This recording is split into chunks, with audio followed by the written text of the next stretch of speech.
মন্ত্ৰী বিধায়কৰ latrine bathroom বনাওঁতে ইয়াতকৈ বেছি টকা খৰচ কৰা হয়। এইখিনি টকাৰে ঘৰ বনাবলৈ গৈ ভিখাৰী হৈ গৈছোঁ। ঘৰ সম্পূৰ্ণ কৰিব নোৱাৰি আত্মহত্যা কৰিবলগীয়া পৰিস্থিতি। চৰকাৰে জনতাক কণা সাহস পঠান দিয়া দি ছটিয়াই আছে আৰু বৰ্তমান চৰকাৰৰ সময়ৰ অভাৱ। অবৈধ স্বামীবোৰক ধৰাৰ পিছত কিবা ব্যৱস্থা কৰিব চাগে। বন্ধুসকল, মোৰ কণ্ঠ বন্ধ কৰিবলৈ আগৰ পেজখন হেক কৰা হ'ল, কিন্তু মোৰ কণ্ঠ কোনোৱে বন্ধ কৰিব নোৱাৰে। দুখীয়াৰ হৈ সদায় মাত মাতি যাম। আপোনালোকে এইখন পেজ ফ'ল' কৰি ৰাখক আৰু শ্বেয়াৰ কৰক। বন্ধুসকল, আগৰ পেজৰ ভিডিঅ'বোৰত আপোনালোকে দিয়া সঁহাৰিৰ বাবে আপোনালোকক ধন্যবাদ জনালোঁ। এতিয়া আহোঁ PMAYG ঘৰ সম্পৰ্কীয় আপোনালোকৰ অভিযোগ তথা আবেদনৰ সপ্তম খণ্ডলৈ। মাননীয় মুখ্যমন্ত্ৰী মহোদয়, শুনক ৰাইজৰ অভিযোগ তথা আবেদন। 1 নম্বৰ, PMAYG ঘৰৰ টকা চৰকাৰে দুগুণ বেছি কৰি দিব লাগে, কাৰণ আগতকৈ বস্তুৰ মূল্য বেছি। সকলো ক্ষেত্ৰত চৰকাৰে চাকৰিয়ালৰ দৰমহা বঢ়াই দিয়ে। মন্ত্ৰী বিধায়কসকলে মাননি বঢ়াই ল'ব পাৰে, কিন্তু দুখীয়া কৃষকৰ ঘৰ বনোৱাত চৰকাৰে টকা বঢ়াই দিব নোৱাৰে নেকি? 2 নম্বৰ, বহুত হিতাধিকাৰী ঋণ লৈ ঘৰৰ কাম সম্পূৰ্ণ কৰিছে, সুনাম কিন্তু চৰকাৰৰ। ঘৰ পাবলৈ নেতা পালি নেতাৰ লগতে পঞ্চায়তৰ কৰ্মীকো টকা দিব লাগে। বহুতে টকা দিও ঘৰ পোৱা নাই, মিডিয়াই বাতৰি প্ৰচাৰ কৰা দেখা যায়। 3 নম্বৰ, মিডিয়াই এই বিষয়টো উপস্থাপন কৰাৰ বাবে ধন্যবাদ জনালোঁ। 1.5 লাখ টকাত আচলতে নোৱাৰে, কাৰণ বস্তুবিলাকৰ যিটো হাৰত দাম বাঢ়িছে চৰকাৰে নিশ্চয় বিবেচনা কৰিব। ধন্যবাদ। 4 নম্বৰ, ধন্যবাদ সেই কথাখিনি বাতৰিৰ সম্প্ৰচাৰ কৰাৰ বাবে। সঁচাকৈ বঢ়াই দিয়াটো উচিত বুলি ভাবোঁ। 5 নম্বৰ, সঁচা কথা, এইবোৰ চিন্তা কৰিবলৈ চৰকাৰৰ বৰ্তমান সময় অকণমান কম হৈছে। অবৈধ স্বামীবোৰক ধৰাৰ পাছত কিবা কৰে নেকি? 6 নম্বৰ, ধন্যবাদ দাদা আপুনি এইখিনি কথা উল্লেখ কৰাৰ কাৰণে, কাৰণ আজিলৈকে দেখা নাই যে এই বিষয়ে সংবাদ মাধ্যমত কোনো এজন মানুহে দুখীয়াৰ হৈ মাত মাতিছে। এনে নিউজ চেনেলত বহি বা বিধানসভাত বহি বহুত বাজেট সম্পৰ্কে আলোচনা হয়, কিন্তু এই সম্পৰ্কে আলোচনা কৰিবলৈ কোনো এজন MLA বা মন্ত্ৰীক দেখা নাই।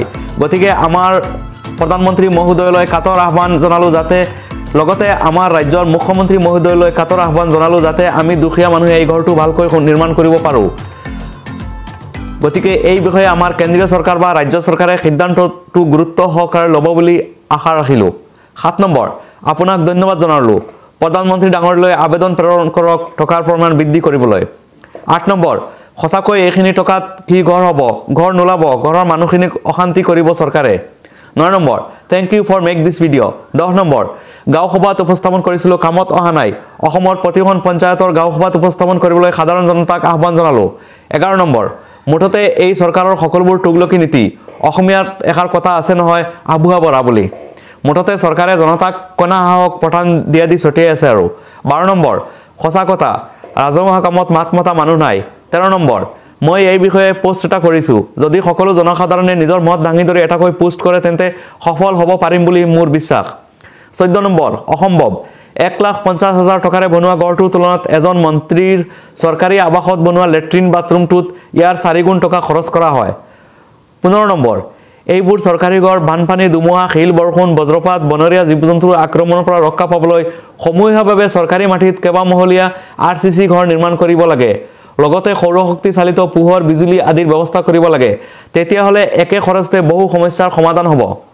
16 নম্বৰ, একদম সঁচা, আমি আপোনাৰ সৈতে একমত। চৰকাৰে এই বিষয়ত এক সঠিক সিদ্ধান্ত ল'ব বুলি আশা ৰাখিলোঁ। 17 নম্বৰ, চোৰক চিঠি দিয়ক বা অনুৰোধে কৰক, চোৰৰ দয়া মৰম লগা গুণ নাই। 2011 চনতে নিৰ্ধাৰণ কৰা টকা 2023 চনত বনোৱা সম্ভৱ নহয়। 18 নম্বৰ, উক্ত কথা ফাঁকি কোৱাটো মিছা নহয়।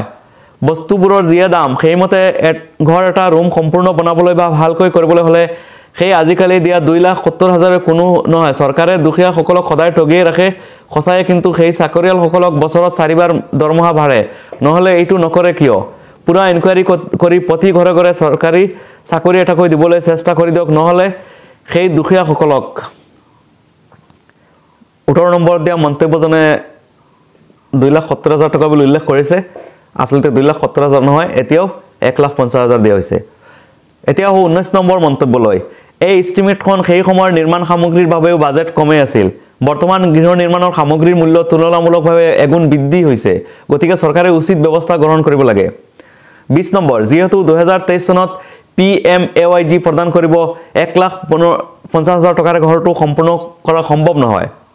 12 নম্বৰ দুখীয়াই ঘৰ পোৱাৰ পিছত ভিখাৰীলৈ পৰিণত হ'বলৈ গৈ আছে কাৰণ যিমান টকা চৰকাৰে ঘৰৰ কাৰণে দিয়ে সেই টকাৰে আধা ঘৰ নিৰ্মাণ হয় বাকি আধা ঘৰ বনাওতে বাটৰ ভিখাৰী হ'ব লাগে 22 নম্বৰ 10 লাখ মান কৰি দিব লাগে মোৰ মতে ৰাস্তাৰ পথ-বতৰ ঘৰ-বাৰী নাইকিয়া ভিখাৰীসকলক বাদ দি কাকুই চৰকাৰী ঘৰ দিব নালাগে কাৰণ বনৰ চৰাই চিৰিকটিও গছত এটা ঘৰ বনাই ল'বলৈ সক্ষম কিন্তু বান্দৰৰ দৰে মানুহে ঘৰ এটিৰ বনাই দিয়াৰ বাবে চৰকাৰৰ আশাত থাকে 20000 টকীয়া মোবাইল চলাবলৈ পইচা থাকে ঘৰ বনাবলৈ পইচা নাথাকে এনে টুকুৰা চৰাইয়ে বান্দৰ প্ৰজাতিটোক ঘৰ বনাই ল'ব নজনা বুলি হহা নাছিল 22 নম্বৰ বিষয়টো অতি লাগতিয়াল প্ৰধানমন্ত্ৰী ডাঙৰীয়াক অৱগত কৰিব লাগে ৰাষ্ট্ৰীয় সংবাদ মাধ্যমত প্ৰচাৰ হ'ব লাগে 24 নম্বৰ মইও এগৰাকী বেনিফিচিয়াৰী পিএমআইজিৰ কিন্তু সেই টকাৰে ঘৰ নোলায় আদা বনাই তৈ দিছো মুখ্যমন্ত্ৰী ডাঙৰীয়াৰ দৃষ্টিগোচৰ হ'বলৈ অনুৰোধ জনালো নিউজ দিয়াজনে আৰু প্ৰচাৰ কৰিবলৈ অনুৰোধ জনালো 25 নম্বৰ 1,30,000 টকা দি ঘৰ সম্পূৰ্ণ কৰি দেখুৱাব লাগে বাকি জব কাৰ্ডৰ 95 দিনৰ টকা সকলোৱে সময়মতে নাপায় গতিকে চৰকাৰে জীৱনত ঘৰ এখন দি আছে যেতিয়া কমৈ 3 লাখ টকাৰ এখন ঘৰ দিব লাগিছিল তেতিয়া মানুহে ঘৰ বনাওতে কোনো অসুবিধা নহলে হয় 26 নম্বৰ পিএম আঁচনিৰ ঘৰ আৰু বিভিন্ন ধৰণৰ কৰ্মীসকলে অন্যায় দুৰ্নীতি কৰি আছে সেইবোৰ হিচাপ কৰিলে চৰকাৰী ঘৰ দুখীয়াক নিদিয়াটোৱে ভাল কাৰণ বেংকৰ পৰা ঘৰৰ টকা উলিয়াই মেম্বাৰৰ হাতত দিব লাগে আৰু তেওঁলোকৰ ইচ্ছামতে কামবোৰ কৰে 27 নম্বৰ সঁচাকৈয়ে পৰিতাপৰ কথা ইমান কম টকাত ঘৰ সজাব পাৰি নেকি চৰকাৰে দুখীয়া মানুহক আবুৱা পৰিছে 28 নম্বৰ অকল চৰকাৰী চাকৰিয়ালৰ দৰমহা বৃদ্ধিৰ কথা কিয় কয় মন্ত্ৰী বিধায়কৰ দৰমহাটো বহুত টকা বৃদ্ধি কৰিছে লগতে আৰু কিবা গতিকে এই বিষয়টো আলোচনা কৰাৰ বাবে মই এই মিডিয়াৰ বিষয়সকললৈ আন্তৰিক অভিনন্দন জ্ঞাপন কৰিলো 29 নম্বৰ পৰিমাণটো বৃদ্ধি কৰিব লাগে নহলে ঘৰবোৰ আদৰীয়া হ'ব 30 নম্বৰ ইটাৰ দাম 14 টকা বালি এক্সিএম 1600 টকা